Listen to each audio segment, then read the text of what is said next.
بدك قلتم زوجي دفي زركب እግዚአብሔር ባለ ሁሉ ይሞ ለዛው ዲዚአ ሲንኪያ ወይዶ ሰላም ተኸታተልቲ ሶል ሚዲያ ዘለኹም ሰላምኩም ይብዛሕ እንደቀስክትስ ኤርትራውነት መንነት አይድረስ እንዳወልኩ በመጀመርታ ሁላችሁም ተኸታተልቲ ደጋጊመ እቶም ከይተሐለልኩም ንናይ አያና ተጋራላይ ባራኪዮ ናኩል እንخባጻሕ ሼር ኮምኦን እጃንኩም ትገብሩ ዘለኹም ዘውጻኹም ሚሊዮናት ገሪ ተካልኩም ምስተኻለና መጠን እተን ተሪፈን ዘሎ ገንዘብ ብዙሕ ቃንዛ ስለ ዘሎ ተቀዲማ ተቀዳመይቲ እግሩ ተቆሪጻ ዘኻለይቲ ኸኣ ናብ ካልእ ከይሰዓረረ ናብ ኮሙ መገዲ ተኸይ ስለ ዘላ ምስተኻለና መጠን ያላ ፎርሳ ደቂረይ ምስተኻለኩም መጠን ሼር በልዎ እቶም ዘይፈለጡ ይሕዋትና መታን ንኽፈልጡ እጃቦም ንኽገብሩ አያና ተጋራላይ ባራኪ ኸኣ ምሕረት ወርደልካ አጆኻ ምስተኻለና መጠን ለይትን መዓልትን ከም ዝናገበርና ኣብቲ መደባት ምስተኻለና መጠን ኩሉ ነገር ክገብር ኣነ ከም ሶል ሚድያ ማለት ንዞም ተዓዘትናተይ ሒዘ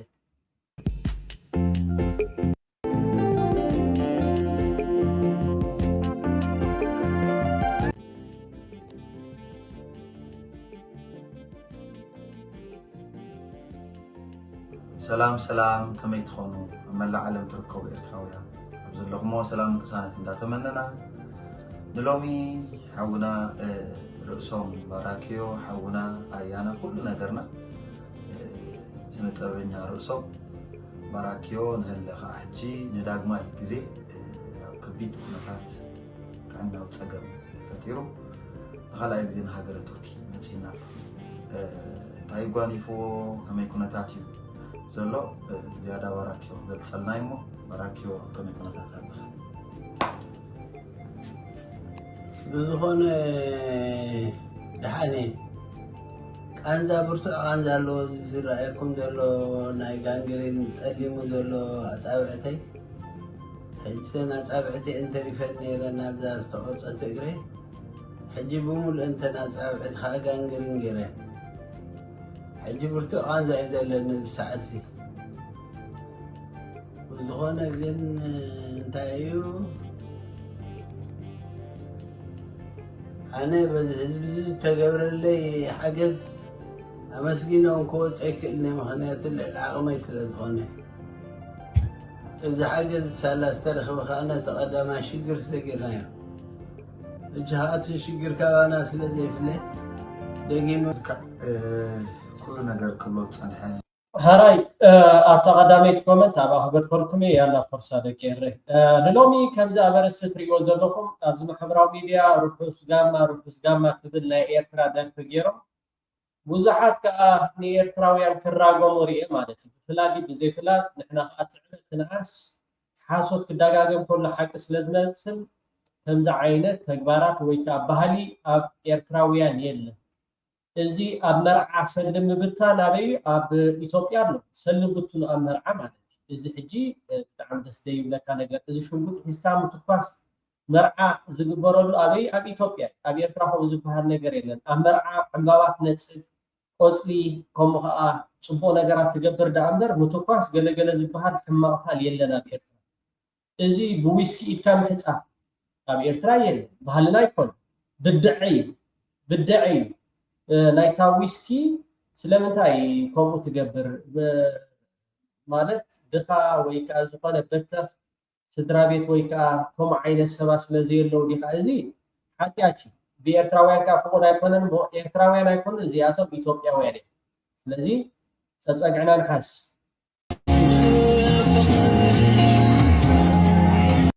ትሪእዎ ኣለኹም ብዊስኪ እዮም ዝሕፀቡ ደሎ መርዓትን መርዓውን እዚ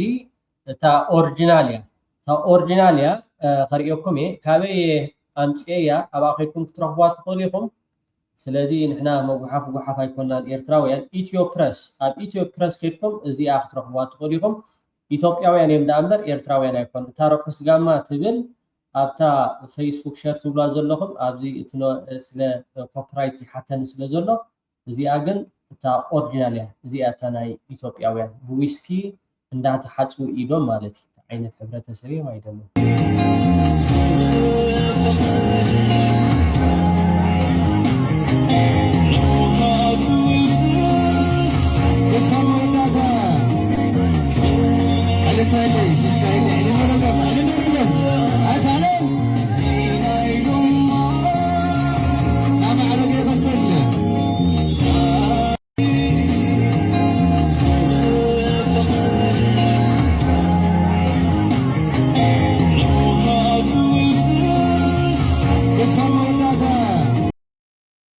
ስለዚህ ተቀዳዲምና ቅድሚ መፅሓፍና ብሕጂ ንሕና ብሕልፊ ንሕና ኤርትራውያን ኩሉ ግዜ ስለምንታይ ከምኡ እንታይ መዓሽ ሽዑ ገለ ዝብል ነገራት ከነሳላስ ክንሓስብ ይግባአና ማለት እዩ ዝኾነ ተተረኽበስ ኖ ንሕና ይኮንና ገለ ኢልካ ካብ ምፅሓፍ ሪፖርት ብምግባር እዚኦም ኤርትራውያን ኣይኮኑን ንሕና ከምዚ ዓይነት ባህሊ የብልና ብዊስኪ ዝሕፀብ ብስዋ ዝሕፀብ ከምኡ ዓይነት የለን ብማይ ኢኻ ትሕፀብ ዳ እምበር ኣነ ከምዚ ዓይነት ኣብ ኤርትራ ርኢየ ስለዘይፈልጥ ናይ ኤርትራ ኣይኮነን እቶም ኣቐዲምኩም ከምዚ ዓይነት ፅሑፋት ትፅሕፉ ዝነበርኩም ኢትዮጵያውያን ይኹኑ ኤርትራውያን وحفكم أكلنا زين إثيوبيا داندر أب تصوركم هيد كينا تحملكم زدل تصوركم هيد كينا هاي مسناي حق خيلاتات تزاراريبه معناتيو أفصل ميدياون حنت معلتكم صومي انتهيو بوزح نجارات مو أبز ميدياتات رأيوه ኤርትራው ቀቲሉ ተቀቲላ ገለገለ ዝብል ዜናታት ይዝርጋሕ ኣብ ዝቀረባ መዓልታት ማለት እዩ ኣብ ጀርመን ብጣዕሚ ኣዝዩ ኣሰቃቂ ርእሳ ተቆሪፃ ኤርትራዊት ተረኺቡ ኢዳ ተቆሪፃ ኤርትራዊት ድሕሪ 2 ሰሙን ተረኺቡ ገለ ዝብል እቲ ከምኡ ዝገበረ ከዓ ናብ ኢትዮጵያ ኸይዱ ካብ ኢትዮጵያ ካብ ገዳም ዶ ካብ ከተማ ዶ ገለ ኣምፅሞ መንግስቲ ጀርመን ገለ ተባሂሉ ተዘሪቡ ማለት እዩ እዚ ሰብ ዝመን ኢሉ ዝሓት ሰብ ኣሎ ዶ ስለምንታይ ንሕና ኣብዚ ተወሊዶም ዝዓቢ ኤርትራውያን ኣለ ብዙሓት ብሽም ኤርትራውያን ወረቐት ዝወሰዱ ከዓ ኣለዉ ኢትዮጵያውያን ማለት እዩ ብዘየገድስ ኢትዮጵያውያን ብዙሓት ብሽም ኤርትራውያን ወረቐት ዝወሰዱሉ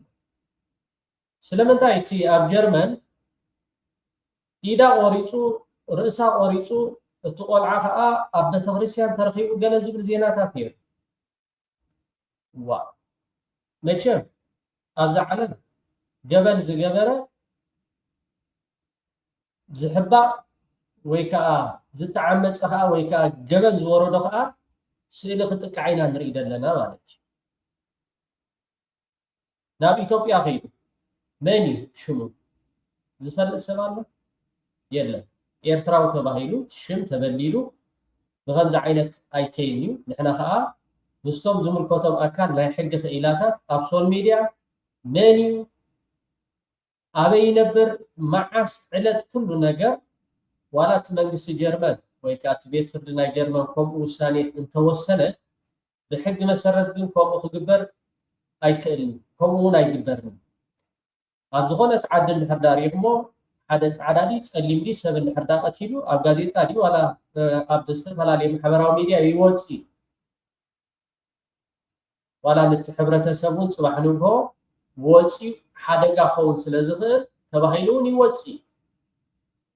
ስለምንታይ ኣብ ናይ ኤርትራውያን በፂሕካ ዝሕባእ ዝሽፈን እንድሕር ዳኢና ፅባሕ ንግሆ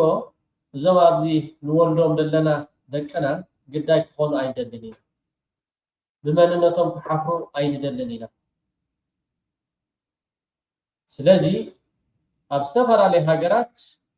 እዚ ከምዚታት ዘጋጥም ዘሎ ሓደ ብሓደ ብድሕሪ ሕጂ ከነቃልዑ ኢና ብዓይን ሕጊ ከዓ ኖ ስድራ ቤታት ከምዚ ኢሎም እዮም ናይቲ ዝቐተለ ሰብ ስእሊ ከይተውፅዎ ሽሙ ከይተውፅዎ ገለ ዝበሃል ሕጊ የለን ንበይኑ ከምዚ ዝብል ሕግስ የለን ኣርቲክል ብከምዚ ተዘራሪብና ኢና ዳርጋ ዲስካስ ጌርና ኢና ብዙሕ ነገራት ኣብ ዝቐረባ መዓልታት ኣብ ሶል ሜድያ ዓዲመ ከምፆም ኣብ ነፍሲ ወከፍ ዝተገብረ ሃገር ብሽም ኤርትራ እንዳተባሃለ ዝግበር ነገር ብዙሕ ዋጋ ከኽፍለና ስለዝኽእል ብድሕሪ ሕጂ ከምኡ ዝበሃል ነገር የለን ኣብዚ እንድሕር ዳ ኣብዚ ናይ ኤፕስቲን እንድሕር ዳሪእኹሞ እተን ትሕቲ ዕድመ ዝተዓመፃ ኢሎም ኣውፅዎን ስእለ ዓለም ግርምቢት እዩ እተን ትሕቲ ዕድመ ዝተዓመፃ ኤፕስቲን ከምሲዶ ገለገለ እናበሉ የውፅዎን እቶም ሕማቕ ዝገበሩ ገበነኛታት ግን ስእሎም ኣይወፅን ከምዚ እዩ ዘሎ እቲ ናይ ዓለም ማለት እዩ ንሕና ከዓ ብዝተኻእለና መጠን ኩሉ ገሊ ጥፎት ብሎ ገሊ ኻት ውሕጦ ኮይንና ነገራት ክንከይድ አይንደልን ነቲ ዘሎ ብዘሎ ክነቅርቦ ኢና ብሕጋውን ሕግን ከዓ ተኸቲልና ስለንገብሮ ብዙሕ ዘምፆ ፀገማት እውን የለን እዚ ግን ኮነ ኢልካ ይግበር ከም ዘሎ ገለ ፋይል ክሕባእ ዝተደልየ ነገር ስለ ዘሎ ሽምና እንዳፀለመ ደቅና ካ ፅባሕ ንጎ ተሸቁሪሮም ዝኮድሉ ብመንነትና ክንሓፍር ከዓ አይንደልን ኢና ብሽምና ባዕሎም ቶም መራሕትና ኢትዮጵያ ከይተረፉ ብሽም ኤርትራውያን ብዙሓት ወረቐት ዝወሰዱ ኣለዉ ባዕለን እተን ብሽም ተጠባቂ ሰብኣዊ መሰላት እንዳተባሃለ ዝሰርሓ ዝነበራ እውን ንብዙሓት ተጋሩ ባዕላ ካብቲ ምስክርነት ዝሃበቶ ወረቐት ከም ዘወሃበት ሓደ ትግራዋይ እውን ሓቂ ዝተዛረበ ነይሩ ዋላ ገለገለ ቃላት نسمعيه فوتو كلنا إيرتراوتو نحسوتي كشرامو أيكونن أيكونن كم تقول لما تحسوا ولا سيقون كل جن إيرتراوي توايدي بسعد عم يربى زلوا إيرتراوي لو ورقتي إيرتراوي خون كل بقي إيرتراوي إيرتراوي سبز عربي إيرتراوي سبز قتلك إيرتراوي واز عمت إيرتراوي إيرتراوي اللي كل العالم زلوا ورقتي ብጣዕሚ እዚ መንእሰይ እዚ ትግራዋይ ብዛረቦ ዘሎ ዘረባ ከዓ ሓቂ ትክክል እዩ ኩሉ ባቃ በጊዕ ዝዓመፀ ኤርትራዊ ጓድ ዝቀተለ ኤርትራዊ ከም ዝተበለ ኤርትራዊ ገለ እንዳተባሃለ ዝግበር ዘሎ ንሕና ከም ኤርትራውያን ኣነ ካብቲ ኣዝዩ ዘተሓሳስበኒ ጥራሕ ደይኮነ ገበነኛ ኣሕባል ገበነኛ ህዝቢ ክጥንቀቀሉ ተባሂሉ ሽሙን ዓዱ ንሕና ከም ኤርትራውያን ንፋለጥ ኢና ፅቡቅ ጌርና ኢና ንፋለጥ ስድራይና ሓደ ሰብ ስእሉ እንድሕር ዳ ኣውፅኢካዮ ደቂ ዓዲ ኣለዉ መሳርሕቲ ኣለዉ መምሃርቲ ኣለዉ ኣገልግሎት ዝነበሩ ምስኡ ድዮም ደቂ ትምህርቲ ድዮም ገለገለ ወፂኦም ኣብዚ እዚ ክስቶ ክብሉካ ክእሉ እዮም ዋላ ስእሉ ጥራሕ እንድሕር ዳ ርኢካን ኤርትራዊ ይፋለጥ ኢና ነንሕድ ይፋለጥ ኢትዮጵያውያን ነንሕዶም ይፋለጡ ድዮም ኣይፋለጡን እዮም ባዕልካትኩም ኣብዚ ኮመንት መልሲ ሃቡኒ ሱዳናውያን ነንሕዶም ይፋለጡ ድዮም ኣይፋለጡን እዮም ንዝብል ሕቶ መልሲ ሃቡኒ ኤርትራውያን ግን ነንሕና ፅቡቅ ጌርና ኢና ንፋለጥ ኢና ክንብል ከለና ስእሊ ጥራሕ እንድሕር ዳ ዘርጊሕካ እዚ ዳ ተኾምብያ እዚ ዳ ሰንዓፈ ዓዲ ቀይሕ ከምኡውን ኣስመራ ባሮንቱ ተሰነይ ገለ ክብለካ ክእል ማለት ትስብ ዓድታት ናይ ኤርትራ ዋላ ዓዱ ከይተረፈ ክነግረካ ክእል ስለዚ ብድሕሪ ሕጂ ከምኡ ዝበሃል ነገር የለን ዝኾነ ገበን ዝተገብረ ኤርትራዊ እንድሕር ዳ ኮይኑ ንመሃረሉ ከመይ ጌርና ከዓ ትሽግር ከዓ ንፈትሖ ብድሕሪ ሕጂ ንከይድገም ከዓ ዝተኸኣለና ፃዕርታት ከዓ ንሰርሕ ዝኾነ ነገራት እንድሕር ዳ ሓገዝ ዘድሊ ኮይኑ ከዓ ብገንዘብ ድዩ ብሞራል ድዩ ብሕክምና ድዩ ነንሕና እንዳተሓዋወፍና ክንገብር ንኽእል ኢና ግን ንሕና መጓሓፍ ኣይኮናን ብድሕሪ ሕጂ ብዙሕ ነገራት ንሰምዖ ነገራት ኣሎ እዛ ናይ ጀርመን ክትነብሩ እንትኽእሉ ዶ ድሓን እቲ ካሊእ ይፅንሓልና እሞ ጥሉል ስለዘሎ ማለት ጥሉል ስለዘሎ ይፅንሓልና ግን ዋላ ናትኾኖም ፀይና ስለዚ ተሓባቢእካ ተሸፋፊንካ ክብረትካ ሸይትካ ዝርከብ ክብረት የለን ክብረት ዝርከብ የለን በዓሉ መራሕና ኢትዮጵያ ወፅዩ ጌታቸው ረዳ ከይተረፈ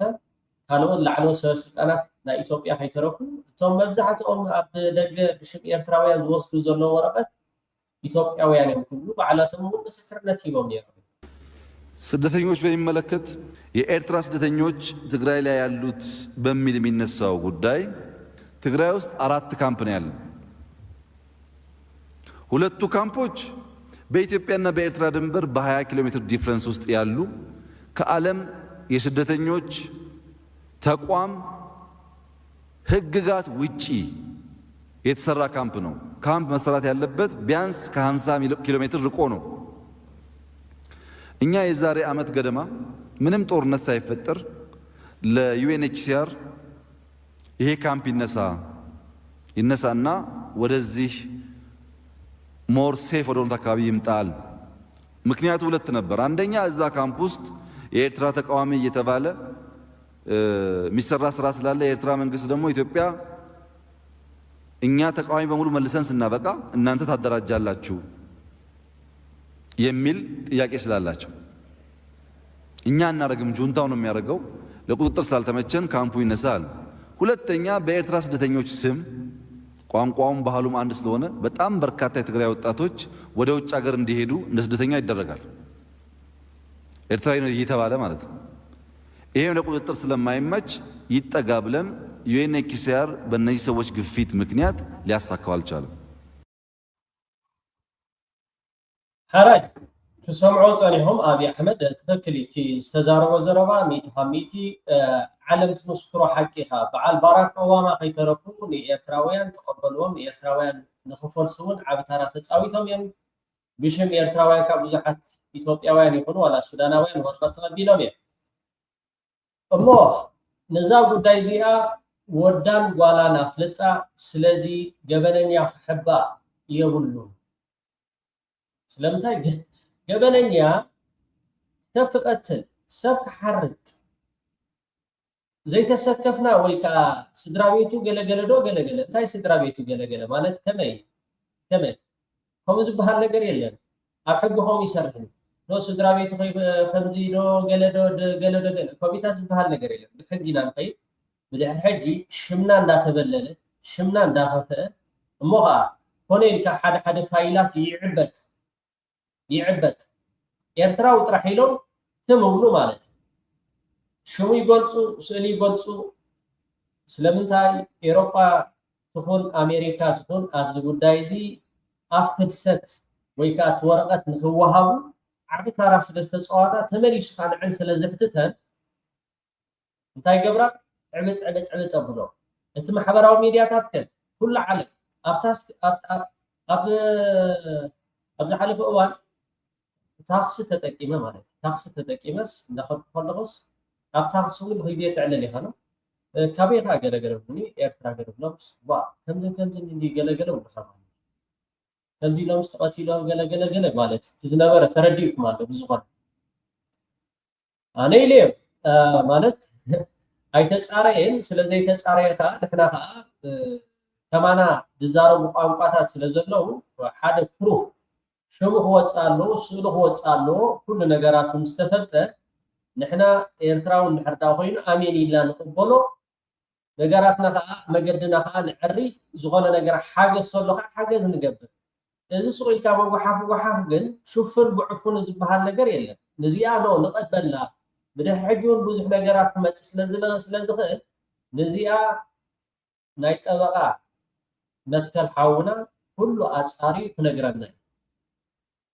ሓራይ ንገረና እዛ ጉዳይ እዚኣ ወዳን ጓላን ተፍልጥ በሉ ፀሓፉለይ ኣብዚኣ ከምፃልኩም እየ ናይ ጀርመን ደሎ ናይ ዝደለኹሞ ሃገር ከዓ ፀሓፉ ናይ ዝደለኹሞ ሃገር ብዕለት ክንዲዚ ብክንዲዚ ኤርትራውያን ተባሂሎም ግን ኣይተነግረን ዝብል ፀሓፉ እሞ ከምኡ ዝብል ሕጊ ወይ ከዓ ኣርቲክል የለን ኖ ደስ ሓቐትኒ ከኣላ ጠበቓስ ሽሙን ስእሉን ንኸይወፅስ ጠበቓ ከምዚ ገይሩ ከምኡ ዝበሃል የለን ኦኬ ኣብ ኤርትራውያን መፂኡ ሕጊ ዝቕየረሉ ጉዳይ የለን ብኣርቲክል ኢና ክንዛረብ ብኣርቲክል ስለንዛረብ صباح نبو ኣብ ሶል ሜድያ መፂና እዚያን ክንብል ኢና ዝተተኮሰ ይተኮስ ዝሓመመ ከዓ ይሕመም ንሕና ግን ከም ኤርትራውያን ሽምና ኣብዚ ቅድሚ 30 ዓመት 40 ዓመት ኣብዚ ዝነበሩ ኣያታትና ኣቦታትና ይሕዋትና ኣዴታትና ሽሞም ከመይ ነይሩ ኤርትራውያን እሙናት ኤርትራውያን ናይ ስራሕ ሰብ ኤርትራውያን ምሁራት ከምዚ ነይሩ ትሽም ኣባና በፂሕካ ክትፅያ ስኢልና ኣይንርኢን ኢና ኣብዚ ተወሊዶም ዝዓብዩ ቆልዑት ከዓ ፅባሕ ንግሆ ኤርትራዊ ምስ ኤርትራዊ ንኸይምርዖ ሓዳር ንኸይገብር እታ ጓል ኣንስተይቲ ካልእ ከተምፅእ ወዲ ተባዕታይ ካልእ ከምፅእ እዚ ኮነይካ ይስራሓሉ ስለ ዘሎ ነዚ ነገራት እዚ ከዓ ንሕና ኢና ንዕርዮ ገበን ክገብር ሰብ ክቀትል ወይ ከዓ ሰብ ክትቀትል ደይተሰከፈትስ ኖ ንሓን ንዕወጦ ከምኡ ዝበሃል ነገር የለን ኦኬ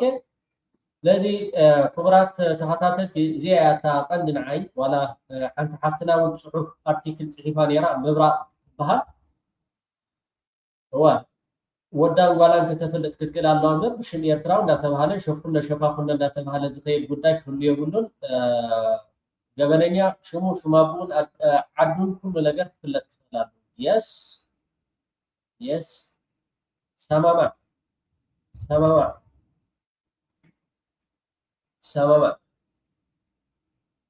ሓደ ኢዳን እግራን ቆርፃ ኢዳን እግራን ቆሪጿስ ኣብ ኢትዮጵያ ሃዲሙ ኸይዱ ናብ ኢትዮጵያ ሃዲሙ ኸይዱ ኤርትራውስ ናብ ኢትዮጵያ ሃዲሙ ኸይዱ ኣበይ ፀኒሑ ካሽዒዶምሁም ኣብ ሓደ ገዳም ካ ፀኒሑ ኢሎም ሞሽ ኣብ ሓደ ገዳም ጀርመን ካ ኣምፅያቱ ሽሙኸ ሽማቡኸ ስኡሉኸ መንነቱኸ ዝብል ሕቶኸ هي الله خدو بقى تحفتنا سكوم تقريصا تبيلا جلس اوكي تاغوال كتا يفتراودي ناب نور ملس نور نحسب حق نبل تحاسوت كحاسوت نبل ازي مسلمين زبها النجرات كله አይደለም እዚያ እጽላ ወዳን ጓላና ፍልጣት በሰባት ጻሐፉ ላይ ወዳን ጓላን ከነፍልጥ አይና مدحري شعو ولا حدا سجن زلو يفنن ማለት አውራጃ መበቆልካ ይዝ ነግረካ እንበር አውራጃ ሀገር አይኮነ ስለዚህ አበ አውራጃ ወሪዴ ወደ ወረዳ እዚ ወደ አውራጃ ወደ ማይ ቤት ይለ ሓቲተ ይፈልጥኒ ሽንኳይ ኤርትራውያን ኣሕዋተይሲ ኣብ ሓደ እዋን ክነግረካ ኣብ 99 ሲ ኣብ ስራሕይ ኮፊለ ከለኹ ሓንቲ ጓል ትግራይ መጽያ እንዳነበዕት ያ መጽያ እንዳፈረሐት መጽያ ንምታይ መሲልካ ኣብ ኩናት ስለዘለና ኣብቲ ኩናት ፀንኪሩሉ ዝነበረ እዋን ስለዝመጽአት ፈሪሓትኒ ኤልሳይ ሰብሊ እኽን ትሕግዚ እኺሎ መኺላትኒ እንታይ ፀገምኪ እጅቲ ናታ ኣክሰንት ናይ ትግራይ ትግርኛ ትዛረብ ጓል መቐለያ እጂ very strong accent ነይርዋ እጅላትኒ ነፂጎምኒ ካብቲ ዝነበርኩ ገዛ ወፂ መኸይድ የብለኝ ትብለኒ እጂ حراي انت حجزك كليا انت يحجزني انت كم زقبر يفلتني لهار ورقات تغيري ورقات تاري طبقه رخيبه قلملتات ودي الا كيدا جيزاوي جزاو هيبه ياقله هجي سليطوا ورقاتها توهيبه دحراي معلت تمليسات انت تبلني الساي كمسكنك مصيت تبلني هي افتحما كنتات حزبنا زقتاتللو ما انا تግራዊቲ ሰብሲ ኣብ ሕማቅ ዝነበረሉ ግዜ ሓጊዝክኒ እዚሲ እንታይ እጂ እዛ ሰብዚያ ዝኾነ ነገር እንደሕርዳ ጌራ ተወረቀት ወሲዳቶ ዘላ ተጠባቂ ሰባ መሰላት ክንሳ እዚ ገበኒ ዘይ ኤርትራዊ ትግራዊ ተቆላ ወረቀታው ሂባታ እዛ ሰብዚያ ሕጂ እንታይ ዝኾነ ነገር እንደሕር ሰሪቃ ዲያ እንደሕር ኣብ ሕማቅ ነገራት ዲያ ኮይናስ ኤርትራዊት ከምዚ ኮይና ገለ ማለት ስለዚህ ነገራት ተባላሽ ስለዘሎ ነገራት ከዕረን ሕርዳ ኮይኑ ከዓ ጨው ክንስነሶ ኸላሎ ተሐቁ ከዓ ከነውጾም እንከላለና ስለዚህ ኣብ ጥፋት ኤርትራ ሁሉ ሰብ ይተዋፊሩ መንግስታት ተዋፊረን እተን ተጠባቂ ሰባ መሰላት እዚ ሕጂ ዝገበረቶ ገበኒ ስለዚህ ነገዛና ንዕሪ ክብራት ተኸታተልቲ ሶል ሚድያ ደጋጊመ ኣብ ዘለኹም ሰላምኩም ይብዛሕ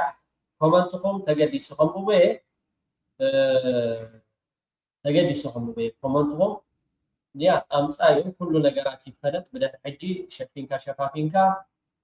ዝኽየዳ ካይዳ የለን ኤርትራው ተኾይኑ ወላ ሓደ መሃረሉ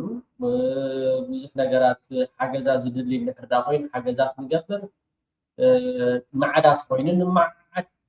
እተኣሎ ዝበሃል ንገብር ማለት እዩ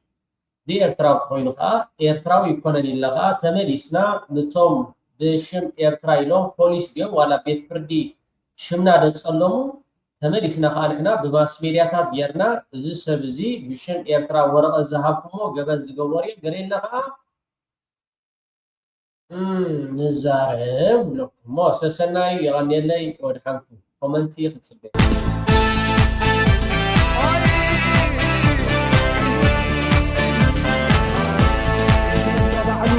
بجد قلتم زوجي دفين زركة እግዚአብሔር ካባል ሁሉ ነዛ ዘውድ እዚኣ ትንኪያ ወይ